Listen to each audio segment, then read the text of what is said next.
Good morning friends. स्वागत है आपका हमारे यूट्यूब चैनल जीएस कैप्सूल में। आई होप आप सभी लोग अच्छे होंगे और आपकी तैयारी अच्छी चल रही होगी। फ्रेंड्स, अगर आप लोग चैनल पर नए हैं तो regular exam updates, current affairs और स्टडी मटेरियल के लिए आप चैनल को सब्सक्राइब कर सकते हैं। इसी नाम से टेलीग्राम चैनल भी है जहां पर आपको फ्री पीडीएफ हर क्लास के मिल जाते हैं। तो चलिए शुरू करते हैं 12 जून 2024 के जो भी करंट अफेयर्स चर्चा में रहे हैं। हाल ही में किस राज्य सरकार ने 100 करोड़ रुपए के निवेश के साथ महाराणा प्रताप पर्यटन सर्किट के विकास की घोषणा की है? तो कौन सी सरकार महाराणा प्रताप पर्यटन सर्किट या टूरिज्म सर्किट डेवलप कर रही है? तो नाम से ही पता है महाराणा प्रताप कौन से राज्य से संबंधित है। राजस्थान से संबंधित है और ये मेवाड़ के राजा थे। इंपॉर्टेंट क्यों है? 1576 में हुई बैटल ऑफ हल्दी घाटी। ठीक है, हल्दी घाटी के युद्ध के कारण, जिसमें अकबर ने या अकबर के जो मिलिट्री कमांडर हुआ करते थे राजा मान सिंह, उनको अकबर ने इस लड़ाई में भेजा था। और ये आमेर के राजा थे, इसको इंग्लिश में एम्बर लिखा जाता है, आमेर के राजा वहां से। और अलग अलग बुक्स में कहीं पर कहा जाता है कि ये जो बैटल थी ये अनडिसाइसिव थी, यानी कोई निर्णय इसका नहीं निकला। कुछ में कहा जाता है कि महाराणा प्रताप की इसमें हार हुई। तो इस पे हमें जाना नहीं है, लेकिन बस मैं फैक्ट आपको बता दिया। 1576 में बैटल ऑफ हल्दी घाटी हुआ था अकबर के मिलिट्री कमांडर राजा मानसिंह और महाराणा प्रताप के बीच में। तो उनकी ही याद में अभी उनकी जयंती समारोह था, उसके दौरान ये घोषणा की गई है कि जिन क्षेत्रों से वो संबंधित थे उसका एक पूरा सर्किट बनाया जाएगा और उसमें उनकी ख्याति को और पॉपुलर राजस्थान सरकार करने की कोशिश करेगी। राजस्थान के मुख्यमंत्री भजन लाल शर्मा ने उदयपुर में महाराणा प्रताप जयंती समारोह के दौरान महाराणा प्रताप पर्यटन सर्किट के विकास के लिए 100 करोड़ रुपए के निवेश की घोषणा की है। और स्पेशली देखिए, इसमें जो जो सेक्टर आपके बनेंगे, उदयपुर और चित्तौड़गढ़ सहित मेवाड़ में महाराणा प्रताप के जीवन से जुड़े स्थानों को विकसित किया जाएगा। देखिए, राजस्थान कुछ और वजह से चर्चा में है। भारत का पहला ओम शेप्ड टेम्पल, जो ओम के आकार का मंदिर है, वो राजस्थान में ही बना है। इसके अलावा अभी 1 जून को वर्ल्ड मिल्क डे था, विश्व दुग्ध दिवस था। उसमें मैंने एक मैप डाला था, तो इस समय राजस्थान रैंक 1 पे है मिल्क प्रोडक्शन में इंडिया में। ठीक है, रैंक 1 है। सेकंड रैंक आपके उत्तर प्रदेश की है, इसको याद रखिएगा। और ग्लोबल लेवल पर बात करें तो ग्लोबल लेवल पर इंडिया की रैंक फर्स्ट है मिल्क प्रोडक्शन। और ये सबको पता ही होगा। एरिया वाइज अगर एरिया के हिसाब से देखें तो राजस्थान इंडिया का लार्जेस्ट स्टेट है। आगे चलते हैं। हाल ही में किस संगठन ने state of world fisheries and aquaculture 2024 report जारी की है? यानी जो मत्स्य पालन वगैरह होता है और एक्वाकल्चर, उससे संबंधित ये रिपोर्ट है। और फूड एंड एग्रीकल्चर ऑर्गेनाइजेशन के द्वारा ये रिपोर्ट अभी जारी की गई है। इसमें जितने भी पूरे विश्व लेवल पर मत्स्य उत्पादन होता है उसकी पूरी जानकारी दी जाती है। बात करें अगर एफएओ की, तो Food and Agriculture Organization United Nations की एक स्पेशलाइज्ड एजेंसी है। इसकी स्थापना 1945 में की गई है और इसका जो हेडक्वार्टर है वो आपके रोम में स्थित है, जो कि इटली की राजधानी। तो इन सब फैक्ट्स को आप याद रखिएगा। कुछ और जो अभी रिपोर्ट्स आई हैं वो मैं आपको बता देता हूं। ठीक है, एक तो सबसे इंपॉर्टेंट है आपकी वाटर फॉर शेयर्ड प्रॉस्पेरिटी। ये रिपोर्ट वर्ल्ड बैंक या विश्व बैंक के द्वारा जारी की गई थी। 10वां विश्व जल मंच हुआ था बाली इंडोनेशिया में, वहां पर। दूसरी चाइल्ड न्यूट्रिशन रिपोर्ट अभी आई है, ये यूनिसेफ ने जारी की है। ठीक है, जो बच्चों के क्षेत्र में काम करता है, आप सबको पता ही होगा। तीसरी एक रिपोर्ट अभी आई है, world wealth report. World wealth report, world wealth report cap Gemini. ठीक है, कैप जेमिनी रिसर्च इंस्टीट्यूट है, इसके द्वारा ये रिपोर्ट अभी निकाली गई है। तो ये 3 रिपोर्ट अभी हाल ही में लगातार चर्चा में बनी हुई थी। इसके अलावा एक और रिपोर्ट है काफी इंपॉर्टेंट, वो पिछले महीने थी, world wild life crime report. World wild life crime report जो आपका इलीगल तरीके से जानवरों के कुछ भागों का व्यापार होता है उससे ये संबंधित है, और इसको United Nations office on drug and crime, इसके द्वारा जारी किया गया था। तो ये कुछ रिपोर्ट अभी चर्चा में बनी हुई थी।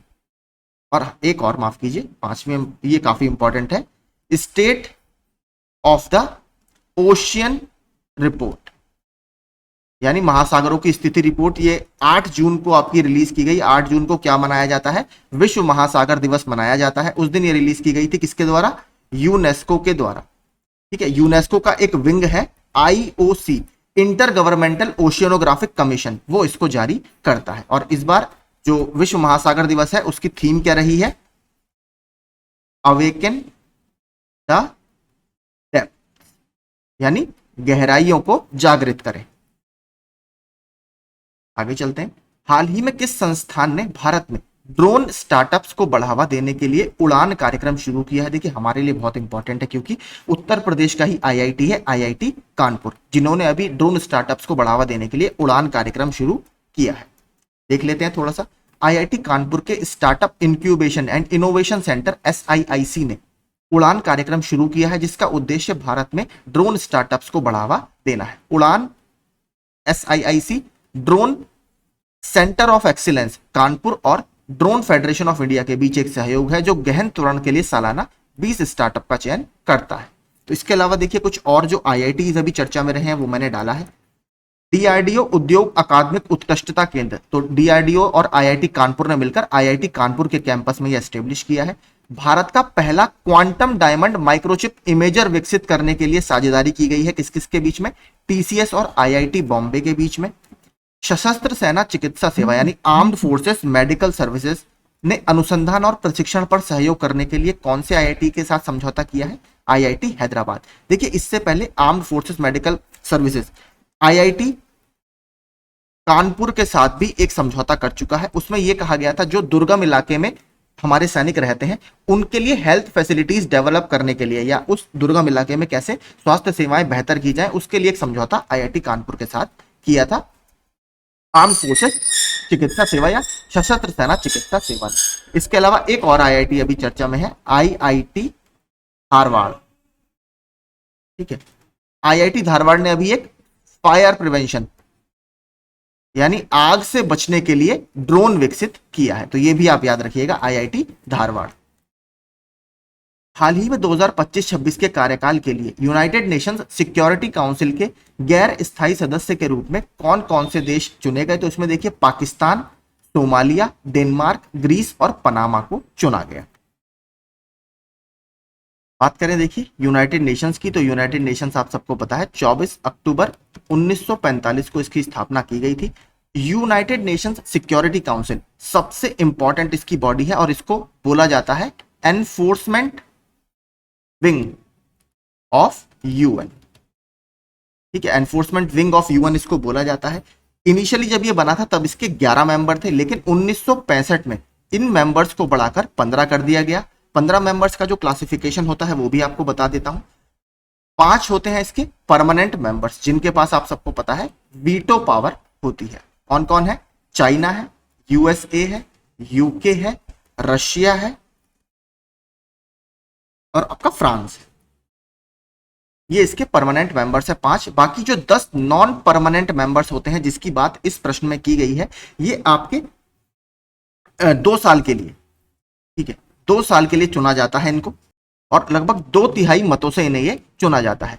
इसके अलावा बात करें 5 नॉन परमानेंट मेंबर या 5 अस्थायी मेंबर जो होते हैं वो हर साल इसमें रिटायर भी होते हैं, ये हर साल उनको बाहर किया जाता है। और एक चीज आप समझिए, जो ये नॉन परमानेंट मेंबर्स होते हैं इमीडिएट री इलेक्शन इनका नहीं होता, यानी मान लीजिए आप इस साल रिटायर हुए तो आपको अगली टर्म के लिए दोबारा एक उसी समय नहीं चुना जाएगा, बीच में कुछ गैप होगा तब आपको री इलेक्ट आपको किया जाएगा। री इलेक्शन हो सकता है लेकिन इमीडिएट री इलेक्शन इसमें नहीं होता। ठीक है, यहां पर आप पूरा देख सकते हैं और इसके बारे में अपना पढ़ भी सकते हैं। 1963 के UN चार्टर संशोधन ने गैर स्थायी सदस्यों की संख्या 6 से बढ़ाकर 10 कर दी थी और प्रस्तावों के लिए 9 सकारात्मक मतों की आवश्यकता थी। और देखिए अलग अलग जो हमारे कॉन्टिनेंट है, पूरी दुनिया के हिस्से हैं, वहां से ही चुने जाते हैं।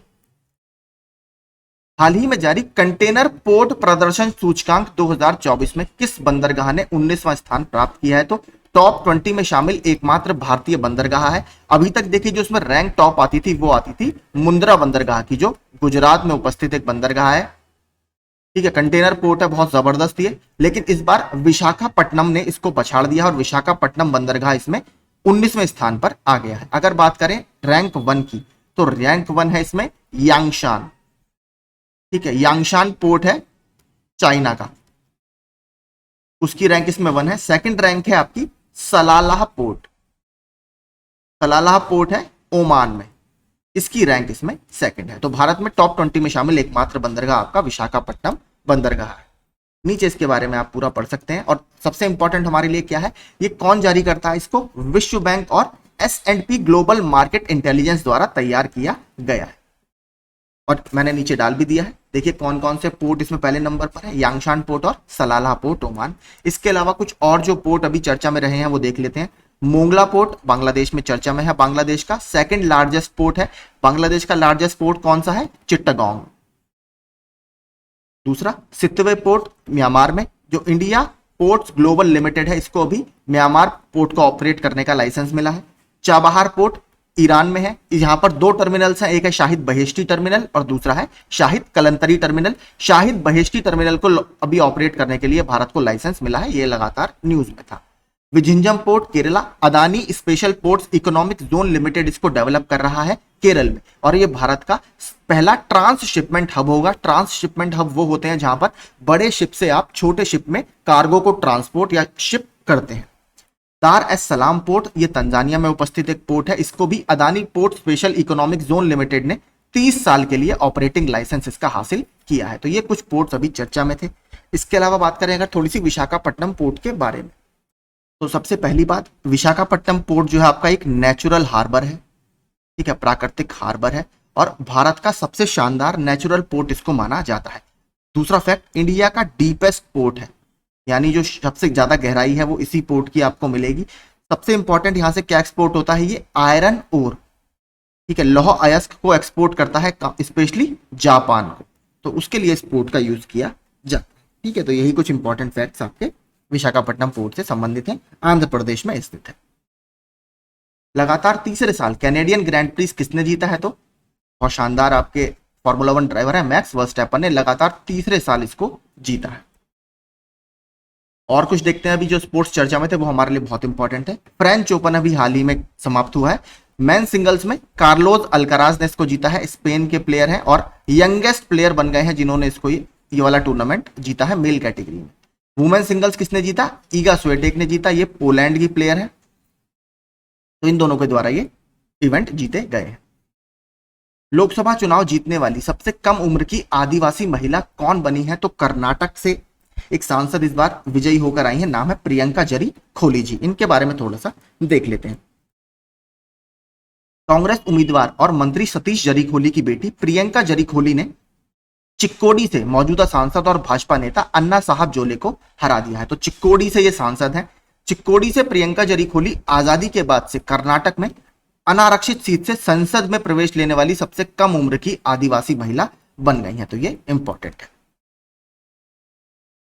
एशियाई बैंकर द्वारा एशिया प्रशांत क्षेत्र में सर्वश्रेष्ठ व्यवसाय नियामक यानी बेस्ट बिजनेस रेगुलेटर का पुरस्कार किसको दिया गया है, तो ये securities and exchange board of India को दिया गया है। तो आपको पता है इंडिया का शेयर मार्केट जो पूरा रेगुलेट करता है वो securities and exchange board of India करता है। इसकी स्थापना 1988 में की गई थी, लेकिन इसको स्टैट्यूटरी स्टेटस दिया गया 1992 में। सेबी एक्ट आया था, सेबी एक्ट 1992 का, उसके तहत इसको वैधानिक दर्जा दिया गया था। हेडक्वार्टर इसका मुंबई में स्थित है। वर्तमान में जो इसकी चेयरपर्सन है वो है माधवी पुरी जी। ठीक है, माधवी पुरी जी वर्तमान में इसकी चेयरपर्सन है।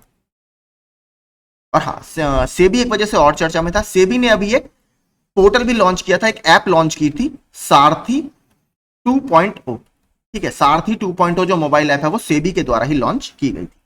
बात करते हैं कुछ हालिया पुरस्कारों की जो अभी चर्चा में रहे। संयुक्त राष्ट्र के WSIS 2024 चैंपियन पुरस्कार से किसको सम्मानित किया गया है, तो इंडिया का centre for development of telematics C. इसको बोला जाता है इसको।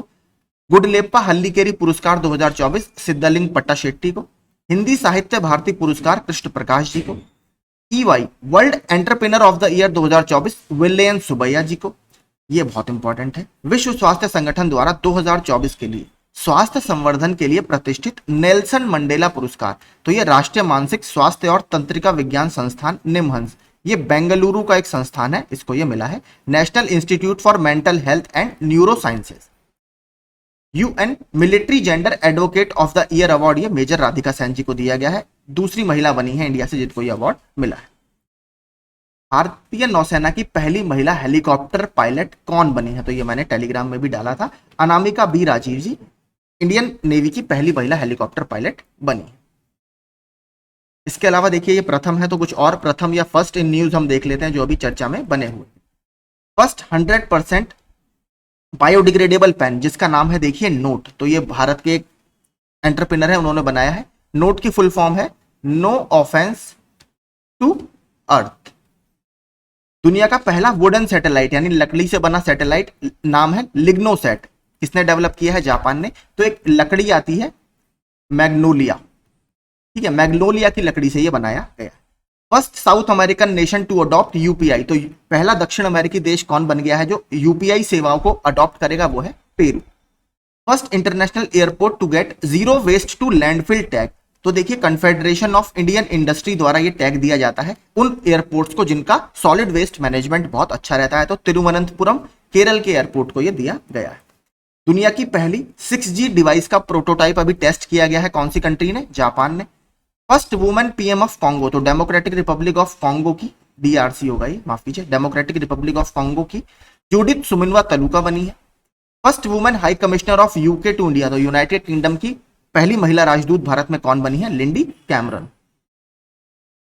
अल्टीमेट फाइटिंग चैंपियनशिप यानी यूएफसी में फाइट जीतने वाली पहली भारतीय कौन बन गई है, तो पूजा तोमर ये पहली भारतीय बनी है जिन्होंने यूएफसी में फाइट जीती है, और उत्तर प्रदेश के मुजफ्फरनगर की ये रहने वाली है। इसके अलावा कुछ और जो महिलाएं अभी चर्चा में रही हैं वो देख लेते हैं। तंबाकू नियंत्रण के लिए ब्रांड एम्बेसडर पीवी सिंधु को बनाया गया है। तंबाकू दिवस कब मनाया जाता है, 31 मई को मनाया जाता है। जो इंडिया का टोबैको रिसर्च इंस्टीट्यूट है या सेंट्रल टोबैको रिसर्च इंस्टीट्यूट कहां पर स्थित है, तो ये आंध्र प्रदेश में स्थित है। और कौन सी जगह है, राजमुंद्री, ठीक है। तो central tobacco research institute Andhra Pradesh के राजमुंद्री में स्थित है। विश्व स्वास्थ्य पशु स्वास्थ्य संगठन यानी World Organisation of Animal Health के महानिदेशक डायरेक्टर जनरल के रूप में किनको चुना गया है, डॉक्टर इमैनुअल सोबेनेन मैम को चुना गया है। पाकिस्तान सेना में ब्रिगेडियर का पद पाने वाली ईसाई और अल्पसंख्यक समुदाय की पहली महिला कौन बनी है, डॉक्टर हेलन मैरी रॉबर्ट बनी है। पाकिस्तान की जो मेडिकल कोर है उसका यह हिस्सा है। आइसलैंड की दूसरी महिला राष्ट्रपति कौन बनी है, हल्ला टॉमस डॉटर बनी है। इसके साथ साथ मैक्सिको की पहली महिला राष्ट्रपति कौन बनी है, क्लॉडिया शीनबॉम, ये भी आप याद रखिएगा। हाल ही में खबरों में रहा वीरांगना दुर्गावती टाइगर रिजर्व किस राज्य में स्थित है, तो वीरांगना दुर्गावती टाइगर रिजर्व, इसको पहले नौरादेही के नाम से जाना जाता था और यह मध्य प्रदेश के सागर जिले में स्थित है। और यह मध्य प्रदेश का 7वां टाइगर रिजर्व बनने वाला है। मध्य प्रदेश को इंडिया का टाइगर स्टेट भी बोला जाता है। सबसे ज्यादा टाइगर आपको यहीं मिलेंगे और सबसे ज्यादा टाइगर रिजर्व भी मध्य प्रदेश में ही स्थित है। और ये देखिए चर्चा में की हुई, यहां पर एक दुर्लभ 4 सींगों वाला मृग देखा गया है, इसको याद रखिएगा, इसको चौसिंगा बोलते हैं, ठीक है, चौसिंगा, ये अभी यहां पर मिला है। इसके बारे में थोड़ा सा आप नीचे यहां पर पढ़ सकते हैं। यह मध्य प्रदेश का 7वां वन्यजीव अभ्यारण्य है। इसमें क्या क्या पार्ट आते हैं, नौरादेही वन्यजीव अभ्यारण्य और दुर्गावती वन्यजीव अभ्यारण्य इसके भीतर शामिल होते हैं। और पन्ना टाइगर रिजर्व जो है मध्य प्रदेश का, इसको दुर्गावती वाइल्ड लाइफ सेंचुरी से जोड़ने वाला एक ग्रीन कॉरिडोर इसमें विकसित किया जाएगा। आपको पता है ग्रीन कॉरिडोर का इंपॉर्टेंस क्या होती है, जो एनिमल का मूवमेंट है वो काफी बेहतर इससे हो जाता है। और इसके अंदर एक किला भी स्थित है जिसे सिंगौरगढ़ किला बोलते हैं। आगे चलते हैं। अगला भारतीय सेना प्रमुख कौन होगा, तो इंडियन आर्मी के चीफ या जिसको चीफ ऑफ आर्मी स्टाफ बोला जाता है, किनको घोषित किया गया है, लेफ्टिनेंट जनरल उपेंद्र द्विवेदी जी को घोषित किया गया है।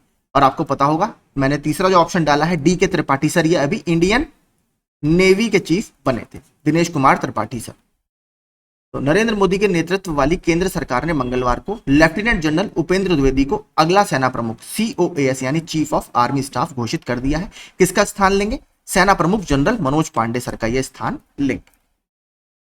हाल ही में किस देश ने अपनी एक नई डीप स्टैंड ऑफ लंबी दूरी की हवा से प्रक्षेपित बैलिस्टिक मिसाइल एयर लॉरा का अनावरण किया? देखिए, लॉरा एक बैलिस्टिक मिसाइल है जो इजराइल द्वारा डेवलप की गई है, और एयर लॉरा क्या है? इसका एयर वर्जन है। ठीक है, काफी एडवांस मिसाइल है और इसका एयर वर्जन अभी इजराइल ने लॉन्च किया है। इजराइल एरोस्पेस इंडस्ट्रीज ने एयर लॉरा का अनावरण किया, जो लॉरा बैलिस्टिक मिसाइल का एक हवाई लॉन्च यानी एयर से लॉन्च होने वाला संस्करण है। तो ये अभी मिसाइल अभी चर्चा में है। इसके अलावा कुछ और मिसाइल जो अभी चर्चा में है वो बता देता हूं। एक है बुलावा।